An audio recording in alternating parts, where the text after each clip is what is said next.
ഞാൻ ആഗ്രഹിച്ചതൊക്കെ ദൈവം എനിക്ക് തന്നിട്ടുണ്ട്, ഇന്നല്ലെങ്കിൽ നാളെ.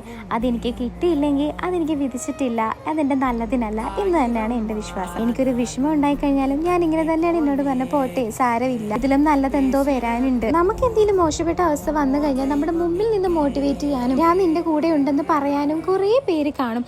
എന്നാൽ അവർ പിന്തിരിഞ്ഞ് നിന്ന് നമ്മളെപ്പറ്റി പറയുന്നതൊക്കെ പറഞ്ഞ് പരുത്തുകയും ചെയ്യും. പറഞ്ഞിട്ട് കാര്യമില്ല, അങ്ങനെ ഒരു സമൂഹത്താണ് നമ്മൾ ജീവിക്കുന്നത് തന്നെ. ഈ 23 വർഷം കൊണ്ട് ഞാൻ പഠിച്ച പാഠം എന്ന് വെച്ചാൽ ആർക്കും എവിടെ ഒരു സെൽഫ് മോട്ടിവേഷനും കൊടുക്കേണ്ട ആവശ്യമില്ല. സ്വന്തം ലൈഫ് ഇത് കൂടെ തന്നെ നമുക്ക് എക്സ്പീരിയൻസ് ചെയ്തത് മനസ്സിലാക്കാവുന്നതേ ഉള്ളൂ. ഇടയ്ക്ക് ആലോചിക്കാറുണ്ട് എന്തുകൊണ്ട് എത്ര ചെറുപ്പത്തിലെല്ലാം അടുത്തു പോയെന്ന്. പിന്നെ എല്ലാം കൊണ്ടും ഞാൻ സ്വയം നോക്കി മോട്ടിവേറ്റ് ആകുന്നത് എൻ്റെ അമ്മേനെ തന്നെ കണ്ടാണ്. ഈ ചെറിയ പ്രായത്തിൽ തന്നെ അച്ഛൻ പോയിട്ടും അമ്മ എന്നെ എൻ്റെ ചേട്ടായിനെ നോക്കിയത് അതുപോലെയാണ്. അമ്മയുടെ ഈ ജീവിതം എനിക്ക് എൻ്റെ ചേട്ടായിക്കും വേണ്ടിയിട്ടാണ് മാറ്റി വെക്കുന്നതെന്ന് കാരണം ഞങ്ങൾക്ക് നല്ല ബോധ്യമുണ്ട്. എവിടെയോ ആരോ പറഞ്ഞതുപോലെ അച്ഛനും അമ്മയും കൂടെയുള്ള ദിനങ്ങളാണ് മക്കൾക്ക് ഏറ്റവും നല്ല മനോഹരമായ കാലം.